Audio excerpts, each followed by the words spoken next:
Pedangdut Siti Badriah mengumumkan dirinya terpapar COVID-19 varian Omikron. Padahal istri Kris Giana Baharudin ini sedang dalam hamil besar. Melalui laman Instagramnya, ia mengunggah hasil tes swab PCR miliknya. Hehe, awal bulan kenalan sama si Omikron.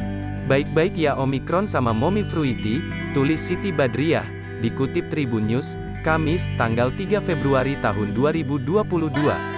Tak hanya dia, Siti mengatakan terpapar COVID-19 bersama 2 orang yang tinggal bersamanya.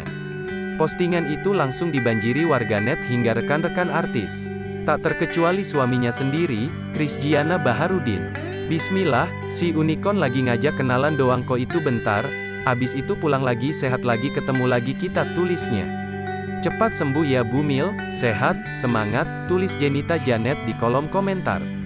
Gus Bumil, timpal Usi Sulistiawati. Diketahui, pedangdut kelahiran tanggal 11 November tahun 1991 ini sedang hamil 8 bulan dari pernikahannya dengan Kris Giana Baharudin.